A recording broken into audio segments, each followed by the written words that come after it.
Yeah.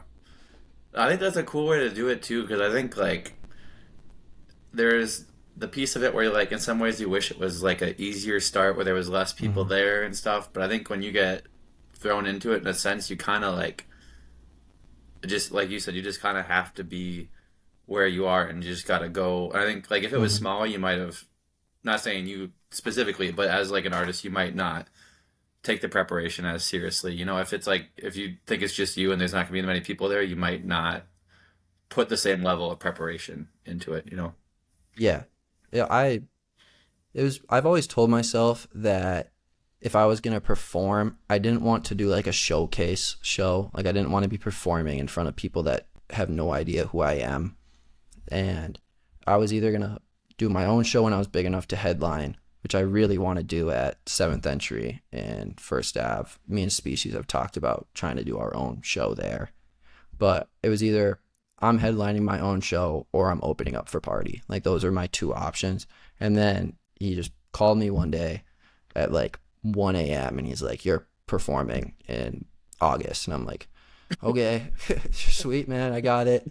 Like, so Yeah, I think I'll be free that day. yeah, Make that it was a pretty happen. fun phone call. I was so nervous then for like the next 2 months. Yeah, because I remember you guys. No, I remember I was still living in Hawaii at the time when it got announced, and I Hmm. remember we had. I was supposed to do something with my girlfriend that weekend. I was like, "We're canceling all this. Like Yeah, this is a big. We got to go to this." I can't that was remember a what it pretty was. awesome show. That was crazy that that even got to happen. Yeah, it was like Party, John, Nobles. I hadn't seen Species before. I Hmm. don't know if he'd done shows before or not, but that was my first He's time seeing performed him. once before, and then he Okay, just performed with recently Seven. at the Green Room. Yeah, Yeah, which I really wanted to go to, but something came up that day and I had to miss it, which sucked. But yeah, he's he's awesome. He's been crushing it lately. So yeah. So now after that, kind of bouncing off missing stuff, how have you found is most effective for you balancing work, school, and music? Because a lot of people hmm. sit here and all they do is music and they complain about making time for music. Yeah. So how, Oh, dude, it what is is your game so plan? hard. I feel like I have no time to work on music, and but I do try to get myself to make one idea, one song every day. So like that's something I'll do. And plus I think I'm probably my biggest fan by a mile. I listen to my own music constantly. I don't know if other artists do that a lot, but I listen to my own music all the time. So if I am making a song a day, then I get like a new song from my favorite artist basically every day. So I really enjoy making music just that I can listen to for myself. But then every, like month or a couple weeks, I'll get like a song and I'm like, "Oh, this is really good. I could drop this." So that's kind of my process for being able to still work on music. And then my major in school is graphic design. So if I got a project or something, I'll usually try to figure out a way to make it about my music so then I can do like two birds with one stone and be able to like make content and then like turn it in. So, Oh, that's a cool way to do it. So you kind of just combine the mhm. two and then Yeah. you get your grade out of it and you get something Hmm. posted out of it. Yeah. Like music is really fun to me. Like I really enjoy working on it. So it doesn't so when I get back from like class or I get done with like work, instead of just like going on my phone or doing whatever I want is usually to make music. So it doesn't really feel like work unless I'm doing like certain content I hate doing and then I have to just power through it. But yeah, The content piece does suck. I've been trying to it be better is. about it. Just It's like hard. it is hard and it's draining. But that's one of those things too where it's like if you want someone to see your stuff, you have to do it. But like Hmm. especially for my because I'm not making music. I have to do Hmm. this. You know, I can't really complain about it. I'm not making the music, but it's just finding the stuff and then putting it out. But Hmm. Yeah, content is a lot. But I'm yeah. doing my senior thesis on music marketing. So I get to do a lot of like research about content and kind of like how the music industry works for independent artists, which I've been working on that for a long time. So definitely comes in handy when I need to make content and I know like how the industry works. It just comes down to Yeah. like time and a team, which I don't have. So it's very hard to run every single part of my brand like has to be done by me, who I don't have a lot of time. So Yeah. So with this being senior year, what are your plans after this year? so I'm going to end up working in the music industry, like pretty for sure. I interned at a company called The Syndicate last summer, where I did basically just TikToks and reels all day for other bands and artists. And I got to do like some pretty big artists. Like I did the recap videos for Guns N' Roses tour when they were in Europe, which was, I mean, cool. They aren't very good. They're pretty below average quality for how big that band is, but it was like fun to kind of like see that area of the industry. And then I'll probably go to work in there. So I'll end up in LA, New York, New Jersey, or Nashville. I know I've talked to a party about going to Nashville next year. Yeah. That'd be cool. Nashville's a super awesome area for artists.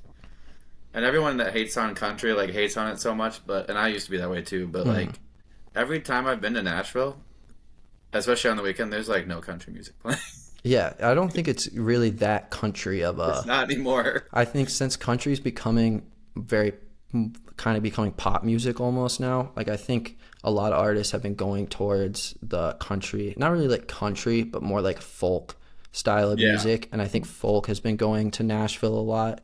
And I think Nashville is gonna become like more the hub of like where popular music is now rather than LA. Yeah, I think it's just easier listening at the end of the day. Like people, I mean, not that there's nobody, but I think a lot of people don't necessarily want something they have to like sit and dissect. Like sometimes it's nice when you like catch something later in lyrics, but people want to kind of just the majority of people just want to have something on in the background sometimes, so Oh, they want something they can listen yeah. to and vibe with. Yeah, sound definitely comes first for music. I think that's something that a lot of artists like super early on struggle with. They're like they'll be like big fans of like certain rappers and they'll think, "Oh, well I can write like lyrics that good or like rhymes that good." But they don't understand like cadence and the way that different like words will sound or like different sounds will sound in like certain order on like a beat. So, yeah. Yeah, and you could have the best lyrics, and at the end of the day, if someone, like you said, if someone isn't like pulled in by the music aspect of it, they might listen to it once, but they might not even like catch the lyrics you worked hours on Yeah, creating. But and exactly. there's a lot of super dope people out there. V Wills is out there, Ollie Joseph is out there, Nick D's out there. Great. I feel like, especially for independent artists, there's a bunch out there. You could just go Oh on. yeah. But You can definitely. Independent artist is like something that's I think very recently became something that you can actually like do and sustain. But I still don't think that an independent artist can get to like superstar level other than like Russ. He's like the only one that I've known that's done it. So, then Mike's hasn't really done Superstar, but he's like well off enough where he could not do yeah. something. Yeah. Yeah. Or maybe Nick. I don't know. I don't know where Nick's at, but Yeah, yeah, they kind of like make like a I always think of it as like a good living. Like it feels like they are like working a yeah. job and like they make plenty to live on and it's awesome. But like if you want to get to that superstar level, They're you not can't performing really in France or yeah, you Paris can't or do yeah, stadiums as an independent artist really. But yeah, just because how much money like labels are willing to spend on artists. Like if you're making $100,000 a year from your music, you can't afford to spend $1 million on a song. So yeah, exactly.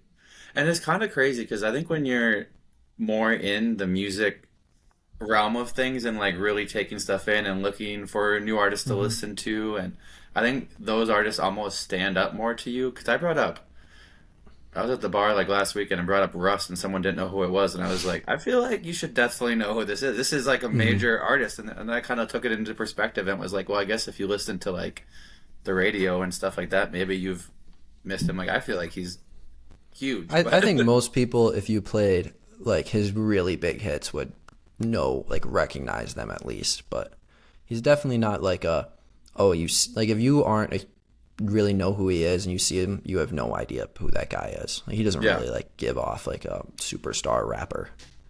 yeah, like you've never heard 315 or Nasty or any of like, where have you been? But I'll wrap up here. I want to thank you so much for taking time out of Yeah, your of day. course, man. This was It, awesome. it was great to have you on, and love your music, and looking forward to seeing you perform again and hearing what you got in store on the way.